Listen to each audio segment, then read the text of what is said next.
At the moment, it seems to me that the Rainbow Alphabet cult has been very successful at controlling the narrative. They've managed to push fringe issues into the center of the current social and political discourse. Not only that, but they've managed to control the permissible range of opinions on many of these issues, and silence the rational opposition to their absurd and radical ideologies. I believe this is because the satanic ruling elite are behind this movement and are using it to advance their anti-human agenda. And as one who serves the light, I believe I have a responsibility and duty to combat this agenda with the sword of truth. There are many aspects of this satanic propaganda to dismantle, but I will begin by addressing the topic of gay marriage. The battle for gay marriage has already been won. So this is now a matter of reclaiming ground that has already been lost.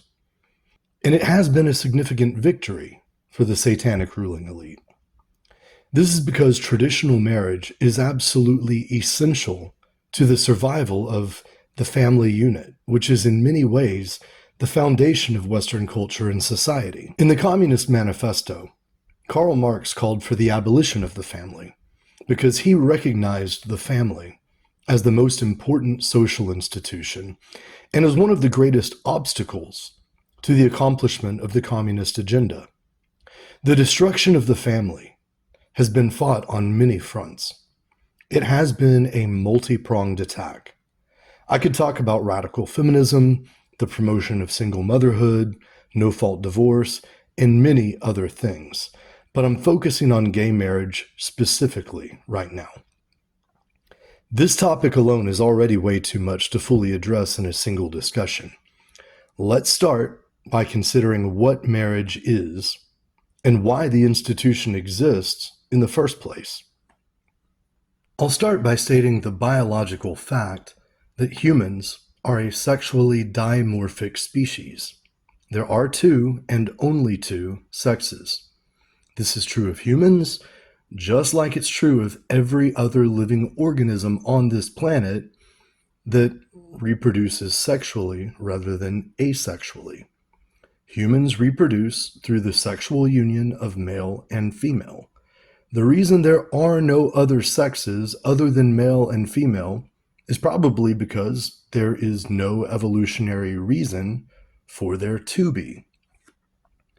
We evolved as a sexually dimorphic species. The two genders that evolved long before the human species evolved are sufficient for sexual reproduction, which is the biological purpose of sexual differentiation. Nature has no sufficient evolutionary reason to create more than two sexes, and so it has not done so. And it's exclusively through the union of male and female that our species is able to reproduce. Two men cannot reproduce, neither can two women.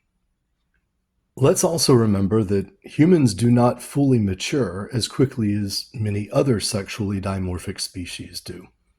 Human babies are obviously not able to survive on their own. If we recognize that humans are a sexually dimorphic species and that we take a long time to fully mature into an organism which is capable of surviving on its own, we're well on our way to understanding the purpose of marriage. We should also consider that because of the biological differences between the male and female of our sexually dimorphic species, the biological mother and father played different roles in the survival and development of the child. Yes, to a certain extent, traditional marriage and traditional gender roles are social constructs. But it's absurd to just dismiss something as a quote-unquote social construct as if this somehow makes it arbitrary or unnecessary. There are good reasons why many social constructs exist, and why deconstructing them would be extremely dangerous or destructive to society and to the continued survival of a civilization or even a species. And this is precisely why the radical leftist and the satanic ruling elite seek to deconstruct traditional marriage, traditional gender roles, and the traditional family unit. They seek to destroy Western culture and civilization and to enslave humanity. It's beyond the scope of this discussion to attempt to fully outline their entire agenda or to fully explain why they view Western culture and civilization as such a major threat to their evil and anti-human agenda. I'm focusing on one piece of the puzzle here. I think I've already said enough to provide the foundation necessary to understand the definition of marriage. Very simply, marriage is the monogamous, lifelong union of one man and one woman for the purpose of reproduction. And so by definition, two men or two women can't get married. This is like saying that by definition, a woman cannot be a bachelor. A bachelor is an unmarried man, by definition. So I'm not denying the right of individuals to form homosexual relationships. I'm simply saying that such a relationship, by definition, is not marriage, but something completely different. As a social institution, the purpose of marriage, as it has historically been defined and understood in Western culture and in many other cultures for a very long time, is to ensure the continued survival of the civilization. The parents pass on the culture, language, history, and values of the society in which they live to their offspring. One of the obvious biological or evolutionary reasons why they have an interest in doing so is because they want their child to be able to integrate into the society. And this is because the child who is integrated into the society has obvious survival advantages compared to the child who is not. So having a child who is well integrated into society increases the parents' odds of passing on their genes. And having parents who raise healthy children and pass down things like language and culture is obviously crucial to the survival and growth of a society. And so the quote-unquote socially constructed institution of traditional marriage, the traditional family unit, and the traditional gender roles within the society are at least in part the product of evolution. Of course, it's true that different societies and different cultures have evolved different models of these institutions. But Western civilization is perhaps arguably the greatest and most successful civilization ever to exist. And this is at least largely a product of our social institutions. And one thing that conservatives and Marxists agree on is that the family unit is the most important of these. This is why Marx called for the abolition of the family in the Communist Manifesto, as I already mentioned, and why the abolition of family, marriage, and gender roles is such a major focal point for every radical left-wing movement today. And this is why the Satanic ruling elite has created and funded all of these radical left-wing movements, from feminism to LGBTQIA+. And this is why gay marriage was such a major victory for them. I feel the need to give a disclaimer here. I make a distinction between the LGBT community and the LGBT movement. I have friends in the LGBT community, as many of my listeners probably do, and I support individual rights for everyone. If two men or two women want to be together, I'm not against them. But I also recognize that it is in society's best interest to promote traditional marriage. In other words, to promote the monogamous, lifelong union between one man and one woman for the purpose of having children and raising the next generation so that the society can continue. I've already explained the reason for this. In other words, the reason for heteronormativity. The reason our culture is heteronormative is essentially evolutionary. And I challenge anyone to give me an example of a civilization which survived and has been as successful as Western civilization that is not heteronormative. To my knowledge, every successful civilization which has survived the test of history has been heteronormative and probably at least has taboos against homosexuality, polyamory, and transgenderism, to name a few things. Marriage, as I've explained, is a social construct which is a product of heteronormative culture. As such, I would argue that quote unquote gay marriage is a form of cultural appropriation, since marriage is a product of heteronormative or straight culture.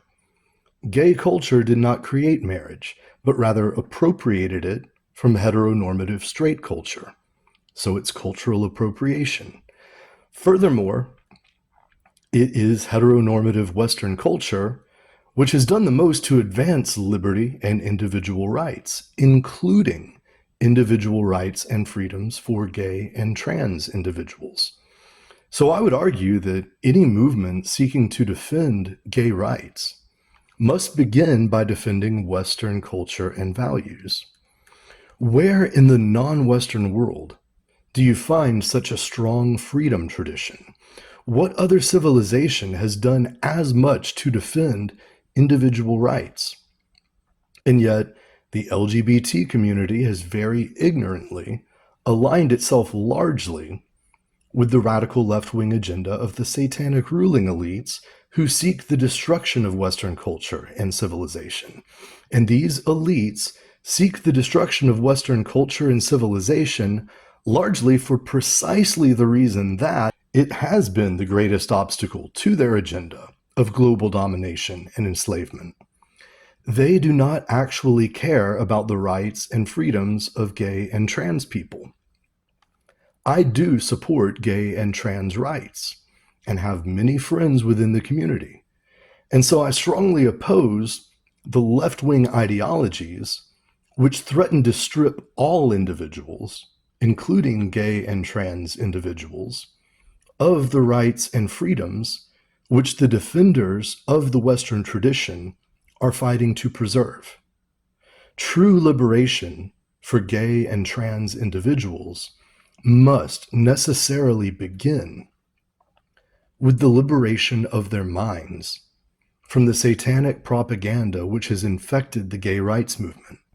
Additionally, I aim to combat the homophobia, transphobia, and religious bigotry which does unfortunately still exist within the conservative movement. Even the religious right should remember that our battle is not against flesh and blood. Gay and trans people are not the enemy.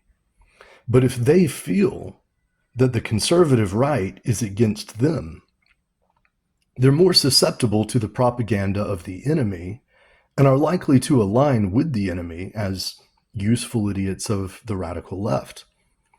So I hope I've made the case that quote-unquote gay marriage is absurd.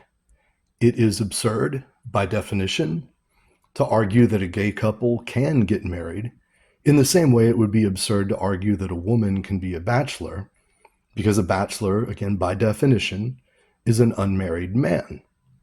A marriage, by definition, is a special kind of heterosexual relationship which has a specific purpose within a society. So I defend traditional marriage while also defending the right of individuals to have whatever kind of consensual adult relationships they choose. I just refuse to change the definition of marriage to include those alternative relationships. And I understand and accept that it's in the best interest of a society and individuals within that society to promote heteronormativity, traditional marriage, traditional gender roles, and traditional family values. And I recognize any attack on these institutions and social constructs as an attack on Western culture and civilization, and as part of the anti-human agenda of the satanic ruling elites. And so it's also absurd for those who claim to be fighting for freedom to fight on the side of those who seek to destroy freedom. I'll have more to say on these and other related topics in future discussions, so stay tuned. Please like, share, and subscribe. Illuminatus Pythagoras is back.